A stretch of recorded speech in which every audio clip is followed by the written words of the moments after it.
십자가에 흘린 피로써 그대를 씻기어 있는가. 더러운 죄 희게 하는 능력을 그대는 참지 않은가. 예수의 보혈로 그대는 씻기어 있는가. 마음속에 여러 가지 죄악이 깨끗이 씻기어 있는가.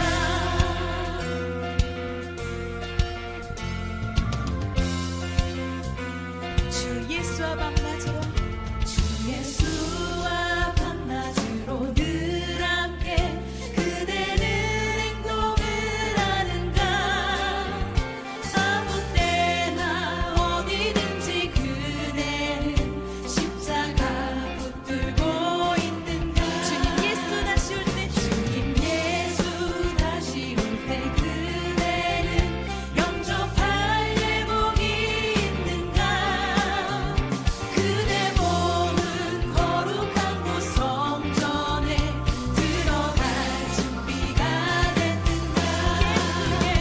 예수의 보혈로 그대는 씻기어 있는가. 마음속에 여러 가지 죄악이 깨끗이 씻기어 예수의 보혈로 그대는 씻기어 있는가. 마음속에 여러 가지 죄악이 깨끗이 씻기어 있는가.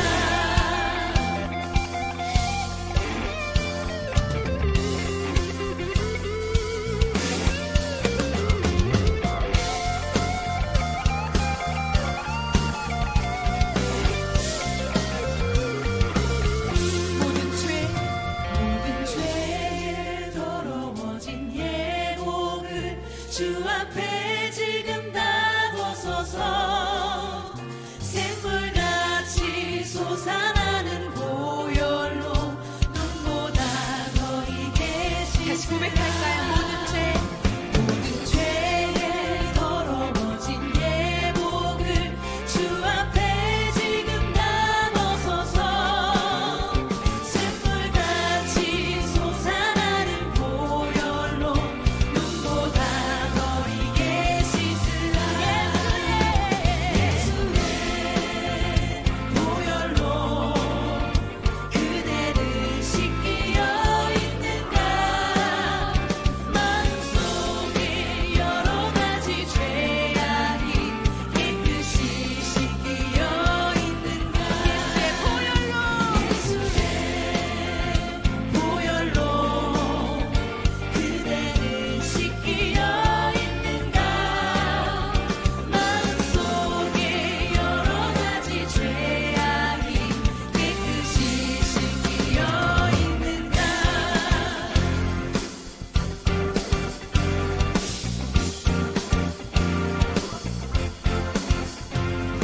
죄에서 자유를 얻게 함은 보혈의 능력.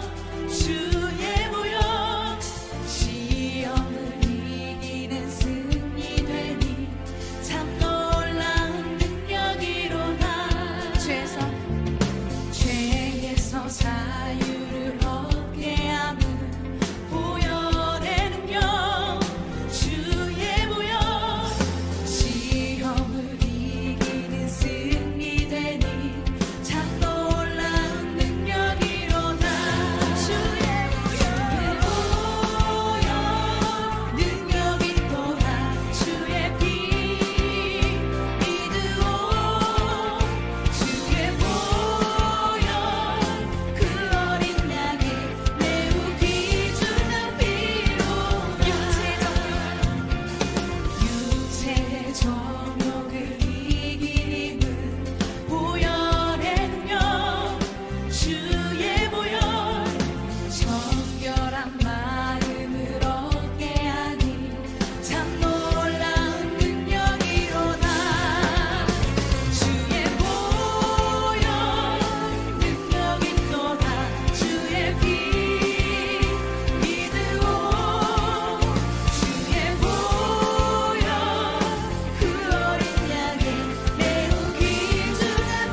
다 같이 사도신경 하심으로 우리의 신앙을 고백하시겠습니다. 나는 전능하신 아버지 하나님 천지의 창조주를 믿습니다. 나는 그의 유일하신 아들 우리 주 예수 그리스도를 믿습니다. 그는 성령으로 잉태되어 동정녀 마리에게서 나시고 본디오 빌라도에게 고난을 받아 십자가에 못 박혀 죽으시고 장사된 지 사흘 만에 죽은 자 가운데서 다시 살아나셨으며 하늘에 오르시어 전능하신 아버지 하나님 우편에 앉아 계시다가 거기로부터 살아있는 자와 죽은 자를 심판하고 오십니다.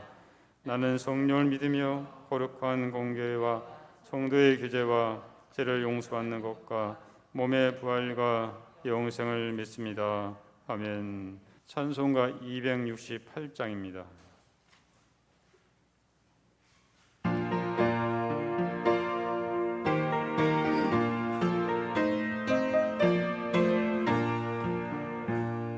주의 자유를 얻게 하며 열의 능력 주의 보여 시험을 이기고 승리하니 참 놀라운 능력이로다.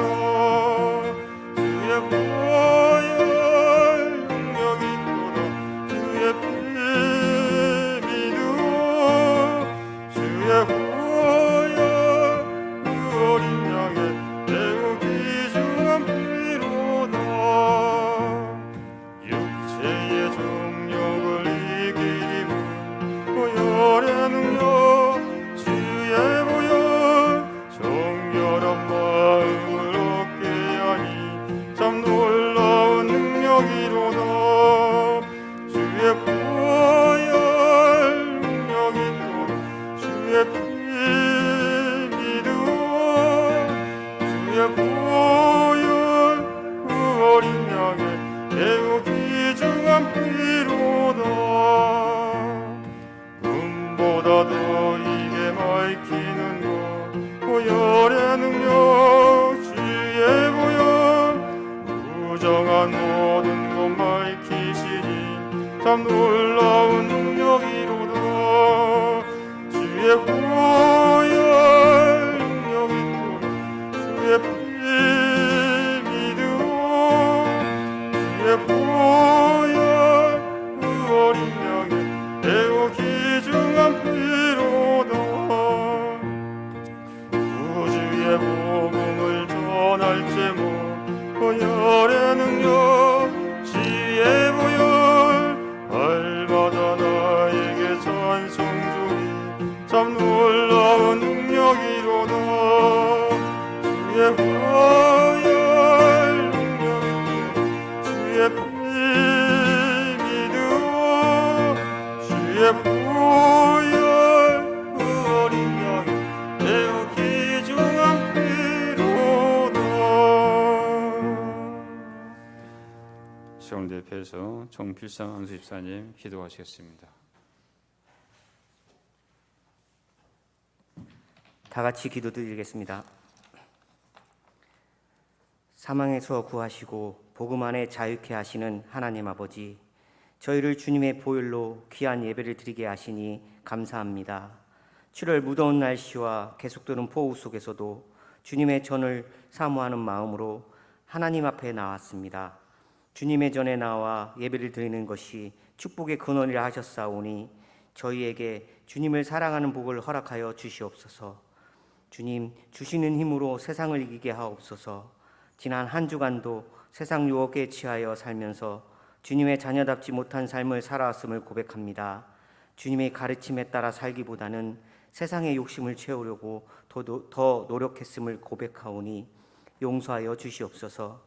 이 시간 저희의 눈과 마음을 밝혀주시고 약한 마음들을 깨끗하게 하시며 주의 자녀로서 흠없이 살아갈 수 있도록 인도하여 주시옵소서. 이 나라를 사랑하시는 하나님 아버지, 국내적으로 전쟁과 코로나로 인하여 모든 국민들이 신음하고 있습니다. 조금은 잠잠해가던 코로나도 새로운 변이 바이러스로 인하여 재유행의 국면에 처해 있으며 전쟁으로 인하여 에너지 자원과 식량 등은 하루하루 물가가 치솟고 있습니다. 아버지, 이 고통에서 하루속히 건져 주시옵소서. 전쟁이 있는 곳에는 평화를 허락하시고 전염병이 이 땅에 소멸될 수 있도록 역사하여 주시옵소서.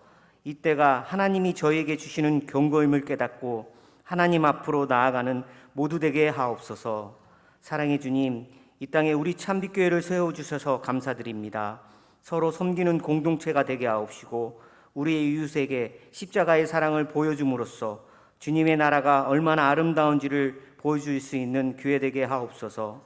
특히 우리 참빛교회에 속한 53 군지단 935 부대, 멀리 타국에서 세계의 평화를 위해 힘쓰고 있는 한빛 부대에게도 영육 간의 강건함을 주시고 한 건의 안전사고도 없이 부대장으로부터 말단 이등병까지 눈동자처럼 지켜주시옵소서.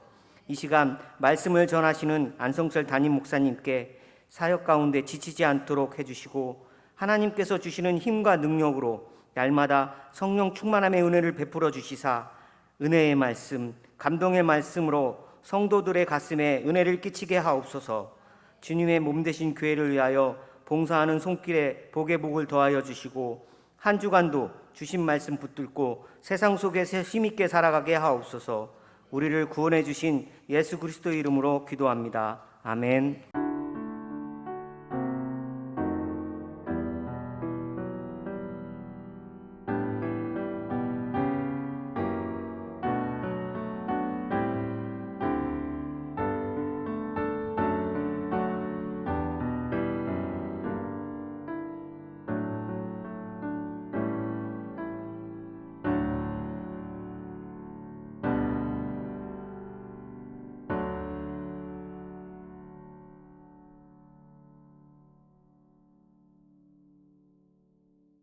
예, 오늘 하나님께서 우리에게 주신 말씀은 여호수아 8장 1절부터 9절 말씀입니다. 여호수아 8장 1절부터 9절까지 보겠습니다.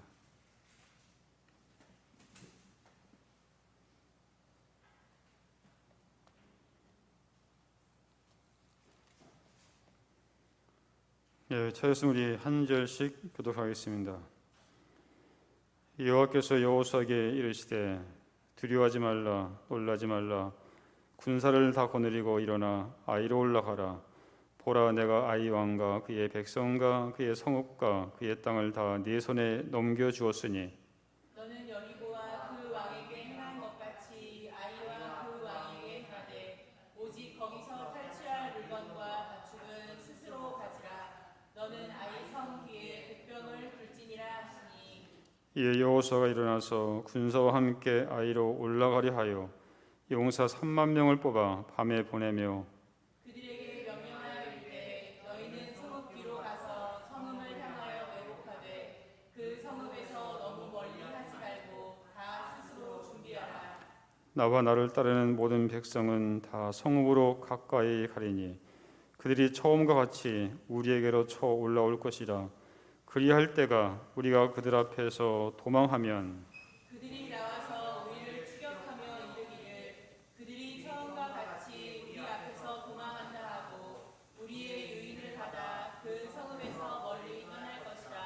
우리가 그들 앞에서 도망하거든 너희는 매복한 곳에서 일어나 그 성읍을 점령하라.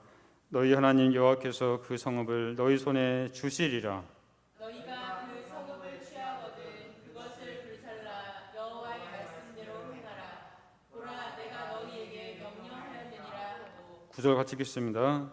그들을 보내매 그들이 매복할 곳으로 가서 아이 서쪽 베델과 아이 사이에 매복하였고 여호수아는 그 밤에 백성 가운데서 잤더라. 아멘. 우리 서로 옆 사람과 인사하겠습니다. 우리 집사님끼리는 서로 이렇게 호칭 집사님, 또 옆에 있는 우리 형제들한테는 뭐 이렇게 이일병님, 뭐 김상병님 하면서 호칭 부르면서 당신이 우리 교회 보배입니다라고 이렇게 했으면 좋겠습니다. 네, 감사합니다.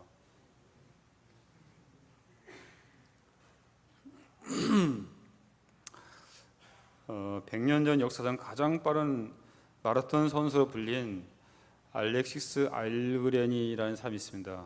이 사람이 세운 기록이 2시간 36분이었습니다. 이후 과학과 훈련법의 발달로 마라톤 기록은 2시간 초반대로 단축되었지만은 연구를 하면 할수록 인간이 결코 넘을 수 없는 벽이라고 그렇게 여겨졌습니다. 그래서 스포츠 생리학자들은 마라톤은 결코 2시간 이내에 완주할 수 없다는 의미로 마라톤 서부 2라는 그런 단어를 만들었습니다. 하지만 케냐의 국민 영웅이자 올림픽 금메달리스트 킵초게라는 사람이 있습니다. 이 킵초게는 내가 자기가 2시간 벽을 깰 수 있다고 그렇게 호언장담했습니다.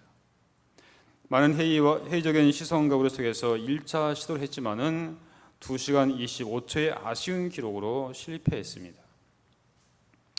2시간 25초도 굉장한 거죠. 2시간 25초도. 사람들은 이때다 싶어서 내가 그럴 줄 알았다, 이런 반응을 보였지만은 이 킵초게는 이제 25초만 더 단축하면 된다라면서 다시 훈련에 매진했고 2년 뒤에 드디어 1시간 59분 40초의 기록으로 마의 2시간 벽을 마침내 넘어섰습니다. 오늘 본문은 실패했다가 다시 위대한 승리를 경험하는 그런 장면입니다. 이들이 실패한 이유는 우리가 지난주에 살펴봤지만은 바로 교만과 아간의 범죄였기 때문입니다. 하지만 이스라엘 백성들은 이 죄의 문제를 처리하고 나왔기 때문에 실패를 딛고 다시 일어서게 된 것입니다. 결론적으로 말하면 2차 아이성 전투는 승리했습니다. 오늘 이 2차 아이성 전투를 통해서 교훈을 얻어가지고 여러분의 삶 속에서 적용을 했으면 좋겠습니다. 자, 1절부터 되면 하나님께서는 군사를 모두 다 이끌고 올라가라고 말씀했습니다. 여기서 중요한 것은 모두 다 올라왔다는 것이에요. 왜 그렇습니까? 자, 이스라엘 백성들이 1차 아이성 공격에서 패한 이유 중에 하나가 바로 교만한 마음을 가지고 저걸 가서 평가하면서 2-3천 명만 올라가면 능히 이길 수 있다고 그렇게 생각했기 때문이죠. 그렇기 때문에 하나님께서는 아이성을 다시 공격할 때 모든 군사를 다 거느리고 올라가서 싸우라, 이렇게 말씀하신 것입니다. 우리가 하나님의 일을 할 때에도 소수의 몇몇 사람만 하나님의 일을 하는 것이 아니라 모든 성도들이 힘을 모아서 하나님의 일을 감당한다면 위대한 하나님의 복과 승리를 경험하게 된다는 것입니다. 한 방울의 물은 바위를 뚫지만은 많은 물이 모이면 바위 자체를 옮겨 놓는다는 이런 말이 있습니다. 하나님께서는 우리 교회 몇몇 사람만 나와서 예배하고 기도하는 것을 원치 않으십니다. 우리 모두가 기도하는 사람이 되어서 무릎을 꿇고 하나님께 나가기를 원하고 계신다는 것이죠. 주님께서는 몇몇 사람이 위해서 하나님의 일이 이루어지는 것을 원치 않으십니다. 우리 모두가 다 헌신해서 하나님께서 허락하시는 승리를 함께 경험했으면 좋겠습니다. 두 번째로 하나님께서는 여호수아에게 성 뒤에 복병을 두라, 그렇게 명령했습니다. 자, 여리고 성을 공격할 때에는 하나님께서는 6일 동안 매일 성 뒤를 한 바퀴 돌고 마지막 7일째에 7바퀴를 돌라고 말씀했습니다. 그런데 오늘 아이성을 공격할 때에는 성 뒤에 복병을 두라, 이렇게 말씀했습니다. 이것은 하나님의 방법은 그때마다 다를 수 있다는 것을 보여주는 것입니다. 하나님께서 뜻하신 방법대로 싸우는 것이 바로 승리의 비결인 것입니다. 그러면 똑같은 방법을 고집하지 말아야 하는 것입니다. 어떤 사람들은 전통을 고집하면서 왜 전에는 행하지 않았던 것을 왜 하느냐 하고 그렇게 말하는 사람도 있습니다. 교회에서 갈등이 이거 바로 그겁니다. 이 나이 드신 분들은 옛날에는 이렇게 했는데 왜 또 이렇게 하냐, 또 젊은 사람들은 왜 자꾸만 뭐냐면 옛날 것을 고집하냐 하면서 서로 이렇게 다투고 또한 이렇게 갈라지는 이유가 바로 이런 것 때문인 것이죠. 하지만 우리는 하나님 말씀에 이배되지 않고 더 효과적으로 하나님께 영광을 돌릴 수 있는 일이 있다면 우리는 과거의 전통에 얽매이지 않고 하나님의 일을 행할 수 있어야 한다는 것을 말씀해 주고 있는 것이죠. 바로 하나님의 방법은 어떤 한 가지가 아니라 그때그때 상황에 따라서 다양하다는 것을 말씀해 주고 있죠. 오늘날 우리 전술도 마찬가지죠. 부대에서 어떤 싸움을 할 때 일방적인 그런 계획이 아니죠. 이게 그때그때 상황에 따라서 이렇게 할 수 있고 저렇게 할 수 있다는 것을 바로 보여주고 있는 것입니다.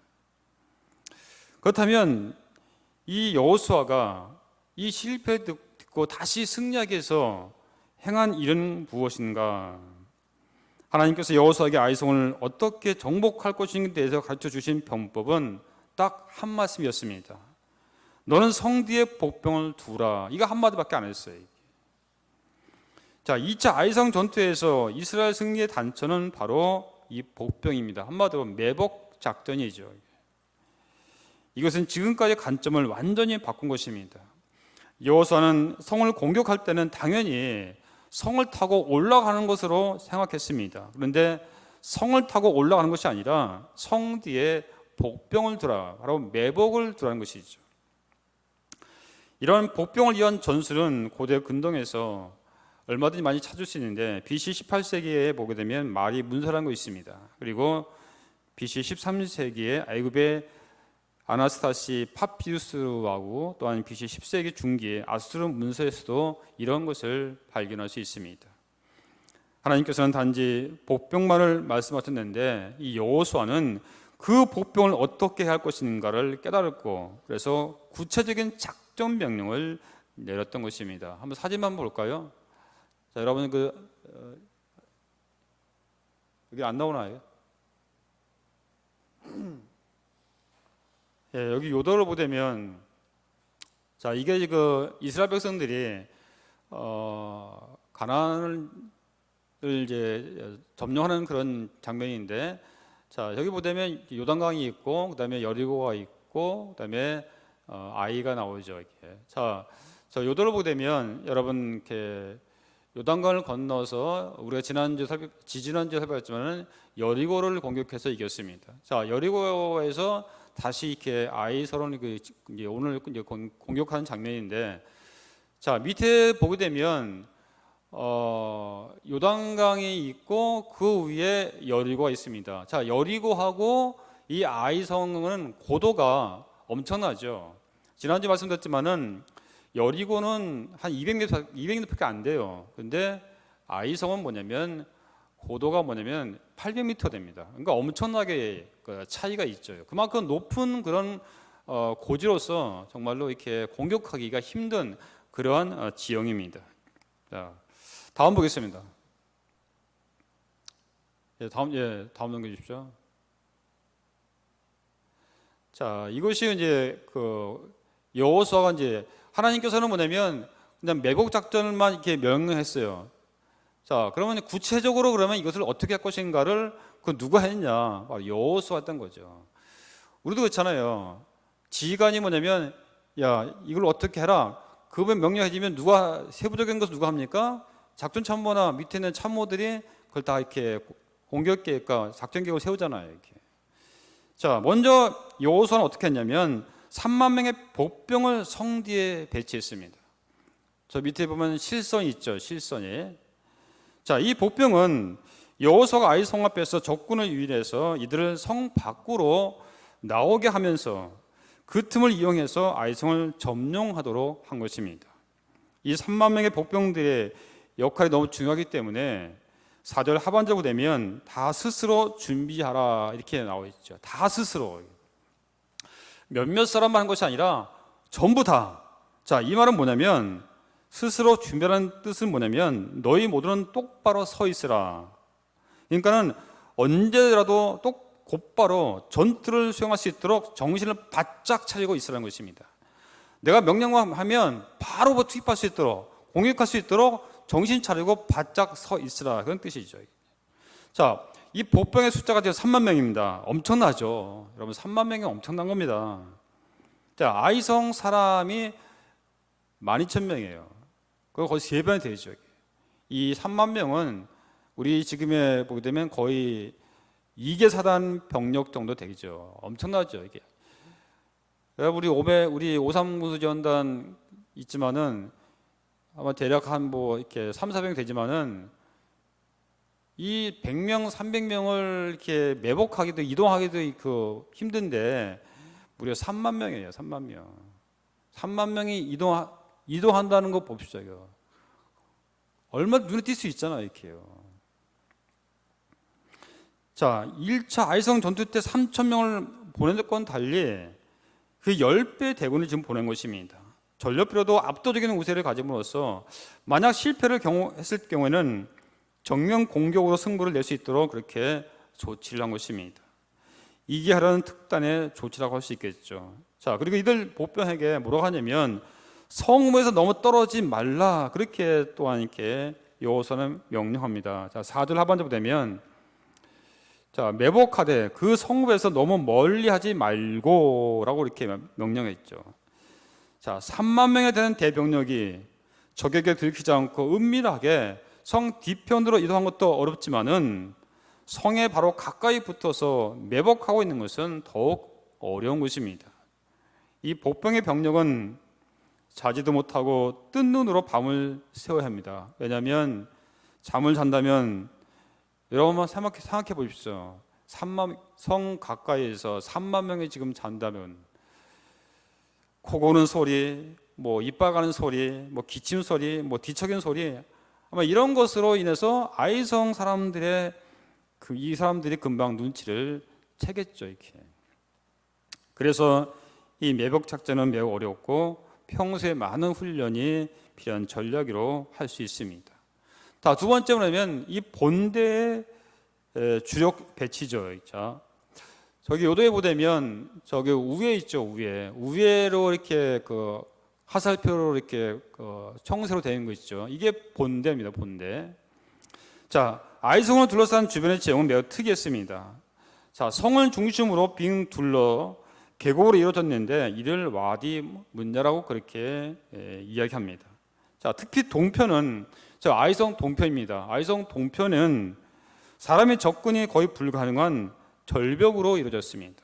그래서 여호수아는 이 3만 명의 복병을 밤에 몰래 아이성 서편에 배치시킨 다음에 다음날 아침 일찍 본대를 이끌고 아이성 북편에 진을 쳤던 것이죠. 자, 세 번째 여호수아는 다시 본대에서 저 위에 있는 본대가 몇 명이 정확하게 알 수 없지만은 그 본대에서 다시 5천 명을 빼내어서 아이성 서편 저기 화살표 있죠. 바로 그쪽으로 5천 명을 성뒤로 매복시켰던 것이죠. 자, 이때는 밤이 아닙니다. 밤이 아니고 훤히 보이는 대낮입니다. 이 상태에서 5천 명을 성뒤로 이동시킨 것은 결코 쉽지가 않죠. 이게. 잠언 16장 9절에 사람이 마음으로 자기의 길을 계획할지라도 그의 걸음을 인도하시는 여호와시다라고 이렇게 말씀하고 있죠. 이렇게 무리에서도 복병을 강한 이유는 매복 작전에 바로 승부수를 던진 것이라고 할 수 있습니다. 네 번째는 유인 작전입니다. 여호수아가 아이성을 앞에 보니까는 그 앞에 한 골짜기가 있었습니다. 여호수아는 이 골짜기로 적을 유인하는 절의 장소로 이용했던 것입니다. 그래서 밤에 그 골짜기로 들어갔습니다. 아마도 소수의 병력을 가지고 아마 들어갔을 것입니다. 자, 14절을 보면 여호수아 기록대로 이 장면을 아이성 왕이 봤습니다. 높은 곳에서 아이성 높은 곳에 위치했으니까는 낮은 골짜기에 있는 적을 이렇게 발견하기란 쉬운 것이죠. 더욱이 이미 1차 공격에서 이 아이성에서 아이성 왕이 그들을 밀쳤기 때문에 그런 자만심이 있었던 거죠. 이러한 아이성의 교만한 마음과 자신감에 들떠서 이 왕은 다음날 아침 일찍 일어나서 모든 백성과 함께 일제히 이스라엘 군사를 향해 나갔습니다. 하지만 성읍 뒤에 복병이 있는 줄을 이들은 알지 못했던 거죠. 이때 여호수아는 못 이겨 척하면서 거짓으로 패하여 강약길로 도망을 갑니다. 여기 화살표가 보면 이게 이제 도망가는 이제 그런 내용 그런 모습인데,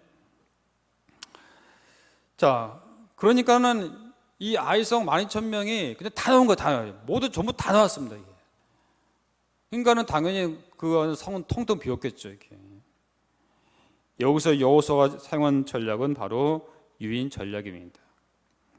손자병법 제1시계 편에 적에게 어떤 이익을 보여주어 깨워내라는 그런 말이 있습니다. 그러니까 단단히 준비된 상황에서 버티고 있는 적은 밖으로 끌어내는 전략이 유효하다는 것이죠. 36개 병법 제15개 보되면 호랑이를 산에서 떠나게 하라는 그런 말이 나옵니다. 즉 근거지에서 깨어나라는 그런 의미가 되겠죠. 아이성은 그야말로 단단한 요새였습니다. 그것을 직접 공성을 하게 되면 1차 아이성 전투와 똑같은 패배를 맛볼 것입니다. 그들을 밖으로 이끌어내는 여호수아의 전략은 매우 유용했던 것이죠. 다섯 번째로 여호수아는 양쪽에서 협공 작전을 했던 것이죠. 아이성 백성들의 성문을 열어놓고 추격할 때 결정적인 순간에 하나님께서 여호수아에게 말씀하십니다. 자, 18절 보게 되면 네 손에 잡은 단창을 들어 아이를 가리키라. 내가 이 성을 네 손에 넘겨주리라 했습니다.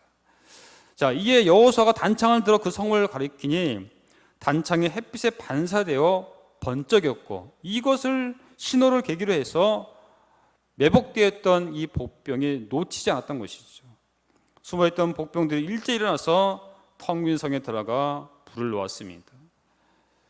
이스라엘 백성을 추격했던 아이성 백성들이 뒤를 돌아보니까는 성 위 불에 타고 있었던 것이죠. 전쟁 중에는 심적인 패배가 모든 것을 좌우하게 됩니다. 아이성은 그들의 안식처여 삶의 터전이었습니다. 그런데 그 성에 불타고 있는 것입니다. 이때 충격과 좌절감은 곧 전의를 상실하게 만드는 거죠. 이것이 바로 심리전입니다. 자, 이제 오도 가도 못하게 된 아이성 사람들이 중간에서 우왕좌왕할 때, 자, 저기 요도에 보면 이제 쫓겨갔던 그런 이렇게 본대의 여호수아 군대와 그리고 저 뒤에 서쪽에서 매복되어 있던 그 3만 5천 명이죠. 여기다가 같이 양쪽에서 이렇게 협공을 하게 된 거죠. 완전히 뭐냐면 이렇게 오도 가도 못하고 결국은 모두 진멸되고 왕을 생포합니다. 자, 이때 중요한 것은 여호수아는 아이성 백성을 진멸할 때까지 단창을 거두지 않았다는 거죠. 자, 8장 26절 보겠습니다. 26절 우리 한번 같이 읽겠습니다. 26절 시작. 아이 주민들을 진멸하여 바치기까지 여호수아가 단창을 잡아 든 손을 거두지 아니하였고. 자, 이 말씀을 어디서 많이 들어본 적 없습니까? 자, 그렇죠. 예. 자, 출애굽기 17장에 보면 르비딤 광야에서 이스라엘 백성들이 아말렉국과 싸우는 장면이 나오죠. 그때 모세의 손이 올라가면 이기고 손이 내려가면 지는 그런 장면을 떠오르게 되겠죠.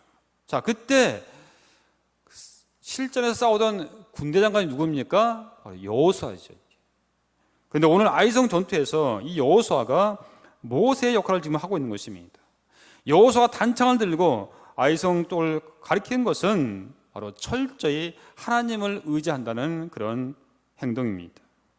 또 한 가지는 지도자와 구성원이 끝까지 방심하지 않고 하나님의 명령대로 행할 때 공동체는 완전한 승리를 할 수 있다는 것을 바로 보여주는 거죠. 군대로 말하면 지휘관과 모든 부하들이 방심하지 말고 자망하지 말고 바로 명령대로 행할 때 그 부대는 완전한 승리를 할 수 있다는 것을 바로 보여주고 있는 거죠. 그만큼 공동체의 지도자와 그 부하들 또한 목회자와 모든 구성원들이 얼마나 중요한 것을 바로 보여주고 있는 것이죠. 이날 아이성 백성은 하나도 남기지 않고 모두 죽었는데 그 숫자가 12,000명이라고 이렇게 나와 있죠. 포로가 되었던 아이성 왕은 죽임을 당했고 여호수아는 그 시체를 저녁 때까지 나무에 매뒀다가 해질 때에 나무에서 내려 성문 어귀에서 던지고 그 위에 돌로 큰 무더기를 만들었습니다. 여호수아는 아이성을 불살라 그것으로 영원한 무더기를 만들었는데 오늘까지 항폐되었습니다. 자, 한번 사진 보여줄까요? 자, 한번.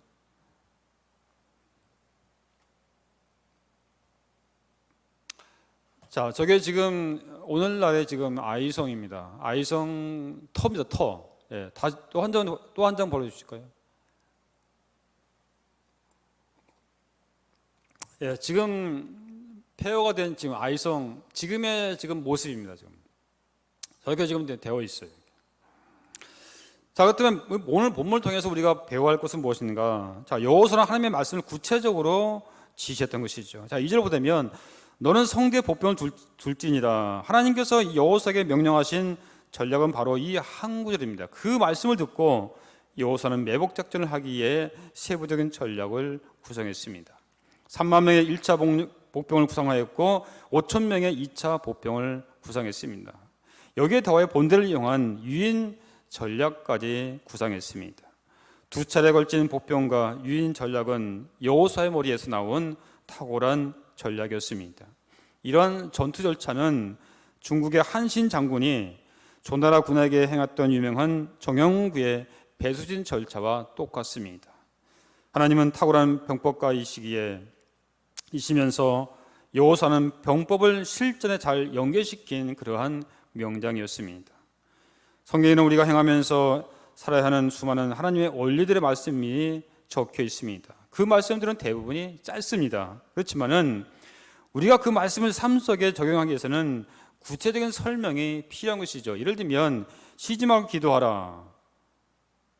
이 원리의 말씀을 우리가 생활 속에 적용하기 위해서는 많은 구체적인 방법들이 제시되어야 한다는 것이죠. 제가 여러분한테 쉬지 말고 기도하십시오. 이 말만 하게 되면 아니 도대체 쉬지 말고 기도하라. 그러면 밥도 먹지 않고 계속 그냥 24시간 기도하는 것인가? 이렇게 생각할 수 있다는 거죠. 그게 아니란 거죠. 예. 그렇기 때문에 구체적으로 설명이 필요한 것입니다. 자, 이스라엘 백성들이 1차 아이성 공격에서 실패했던 이유는 백성들 중에서 한 사람 이 아간이 여호수아의 말을 듣지 않고 자기 생각대로 행했기 때문이시죠. 즉 백성들과 여호수아 사이에 교감이 이루어지지 않았기 때문인 것입니다. 그래서 여호수아는 다시 한번 아이성에서 실패하지 않고 승리하기 위해서는 자기 생각대로 행하지 말고 오직 하나님 말씀대로 행하라고 그렇게 명령했던 것입니다. 승리의 비결은 처음부터 끝까지 하나님 말씀대로 행하는 데 있다는 것입니다. 말씀에 순종하는 지도자 그리고 지도자의 뜻을 따르는 공동체가 바로 복이 있고 승리할 수 있다는 것을 말씀해 주고 있습니다. 두 번째, 여호수아는 백성들의 상태를 점검했습니다. 9절부터 10절에 나와 있죠. 자, 여호수아는 불편한 잠을 백성들 틈에서 잔 다음에 아침 일찍 일어나서 백성들의 숫자를 파악했습니다. 여호수아는 다시 아이성을 점령할 때 혹시 아간처럼 대열에서 이탈하여 곁길로 나가는 사람 없는지를 바로 알아보았던 것이죠. 그래서 점호가 중요한 것입니다. 왜 부대에서 아침 점호, 저녁 점호를 합니까? 이런 것을 파악하기 위해서 하는 것이죠. 여호수아는 하나님께서 명하신 말씀대로 군사 모두가 다 함께 올라갈 수 있도록 백성들의 숫자를 파악하고 점검한 다음에 전투에 임한 것을 볼 수 있습니다. 우리도 한 사람도 빠짐없이 주님의 일에 헌신하여 나가게 된다면 하나님께서는 승리를 주실 것입니다. 모든 성도들이 이기적인 생각을 갖지 않고 탐심을 버리고 나간다면 우리는 승리를 경험하게 될 것입니다. 세 번째로 여호수아는 하나님 말씀대로 온전히 순종하며 나갔던 것이죠. 자, 1절부 되면 하나님은 여호수아에게 군사를 다 거느리고 올라가라고 말씀했습니다. 그 11절부 되면 여호수아는 모든 군사에 헤아린 다음에 한 사람도 빠짐없이 다 거느리고 하나님 말씀대로 순종하며 올라갔습니다. 우리가 하나님이 베푸시는 복과 하나님이 주시는 승리를 경험하지 못하는 이유가 있다면 그것은 하나님께서는 다 올라가라고 하셨는데 올라가지 않고 자기 생각대로 나같이 부족한 사람이 하나님의 일을 감당할 수 있겠는가? 과거에 그렇게 못난 실수를 한 내가 과연 잘할 수 있겠는가? 나 하나쯤이야. 이렇게 하면서 하나님의 일에 빠지기 때문에 승리를 경험할 수가 없는 것입니다. 그러므로 하나님의 일에는 바로 나 한 사람이 중요한 것입니다. 다 올라가라는 이 말씀은 나 한 사람으로부터 시작되는 것입니다. 그러므로 하나님의 말씀에 내가 순종하지 않는다면 우리 교회는 어떠한 부흥도 경험할 수가 없는 것입니다. 부대도 마찬가지죠. 우리 모두 믿음을 가지고 다 올라가라는 말씀에 먼저 헌신하면서 나갔으면 좋겠습니다. 모든 이스라엘 백성들이 하나님 말씀에 순종했을 때 큰 승리를 경험하게 된 것입니다. 이스라엘 백성들은 하나님께 순종함으로 그 실패했던 장소가 승리를 경험하는 장소로 바뀌었던 것이죠. 사무엘상 7장에 되면 에벤에셀이라는 말이 나옵니다. 이 말은 하나님께서 여기까지 인도해 주셨다는 뜻입니다. 사무엘 시대에 블레셋 군대가 이스라엘을 침범했습니다. 이스라엘은 군사의 숫자로나 무기로나 무엇으로도 블레셋을 이길 수가 없었습니다. 이때 지도자인 사무엘은 모든 백성을 미스바라는 곳으로 모으고 하나님께 기도를 드렸습니다.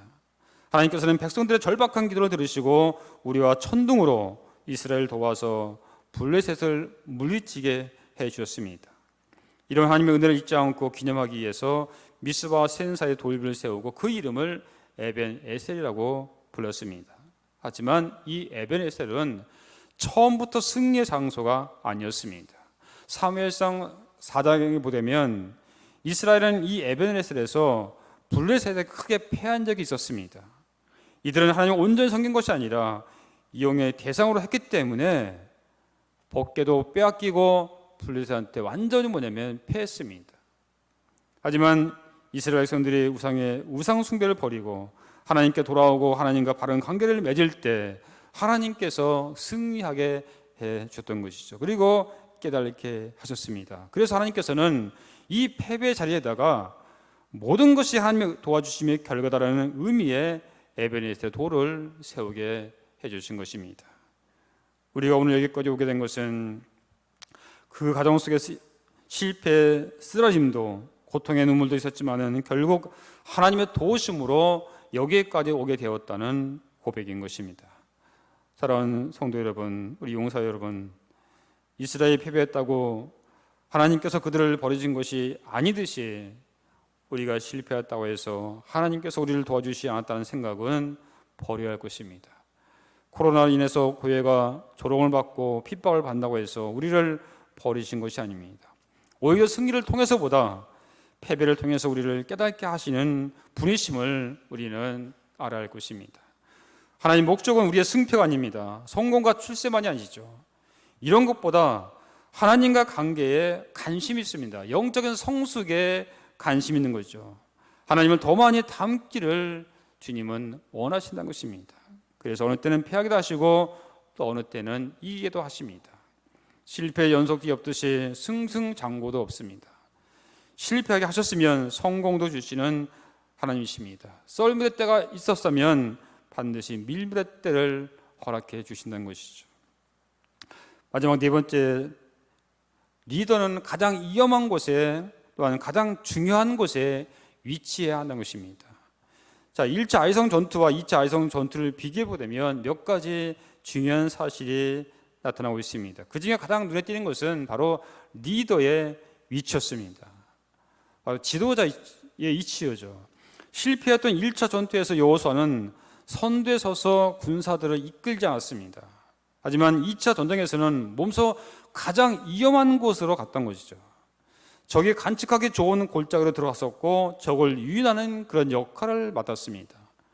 본래 적을 유인하는 것은 가장 어렵고 위험한 것입니다. 자칫 잘못하면 죽을 수도 있습니다. 그래서 이런 임무는 죽기를 각오한 특공대원들이 맡게 됩니다.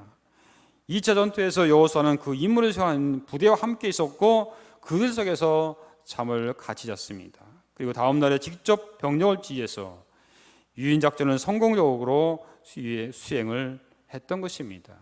그래서 이 지간이 또한 지도자와 리더자의 이치는 이렇게 중요한 것입니다. 리더는 가장 중요한 곳에, 가장 위험한 곳에 위치할 수 있어야 하는 것입니다. 그리고 결코 자만하거나 교만하거나 방심해서는 안 된다는 사실을 다시 한번 우리에게 말씀해 주고 있죠. 아이성 왕이 여호수아의 유인 작전에 쉽게 걸려든 것은 바로 교만 때문이었습니다. 1차 전쟁 때 너무나 쉽게 이스라엘 군사들을 물리친 기록을 간직하고 있어서 이스라엘을 아주 만만하게 본 것입니다. 여호수아 역시 기적 같은 여리고성 승리의 기록을 가지고 있었기 때문에 1차 공격 때 너무나 쉽게 아이성을 생각했던 것이죠. 우리도 자만하거나 교만하거나 방심하면 반드시 그에 따른 화가 따른다는 사실을 우리는 기억해야 할 것입니다. 여러분, 가나안 정복 전쟁은 작은 일이 아닙니다. 실로 큰 일입니다. 큰 일은 작은 일을 하나씩 성취해 나갈 때 그 성취가 모여서 이루어지는 것입니다. 하나님은 7년의 오랜 기간에 걸친 가나안 전쟁에서 이스라엘 백성들이 아무리 작게 보이는 적이라 할지라도 최선을 다해서 싸워야 한다는 사실을 깨우쳐 주신 것입니다. 사랑하는 여러분, 한 번 실패했다고 포기하지 마시고 다시 일어서시기 바랍니다. 할 수 있다고 도전하는 사람의 인생에는 하나님의 놀라운 능력이 임하는 것입니다. 그리고 승리의 비결은 하나님의 말씀을 믿고 끝까지 준행하는 데 있음을 깨달고 어떠한 상황에도 순종하며 살아갔으면 좋겠습니다. 기도하겠습니다. 아버지 하나님, 감사합니다. 과거의 아픈 기억을 만져주시고 싸매어주시고 더는 과거의 실패에 머무르지 않고 주님이 주신 은혜로 살아가여 주시옵소서. 특히 교만이 패배의 근원이 된다는 것을 말씀을 통해 깨닫게 해주심을 감사드립니다. 우리 앞에 놓인 커다란 삶의 모든 문제를 하나님의 지혜로 잘 이겨내게 하시고 여호수아처럼 하나님의 말씀에 순종함으로 승리한 저희 참빛교회 공동체가 되게 하여 주시옵소서. 나 한 사람 찜이 하는 생각을 버리고 모두가 다 함께 참여함으로 승리의 기쁨을 맛보게 하여 주시옵소서. 예수님 이름 감사하며 기도하옵나이다. 아멘.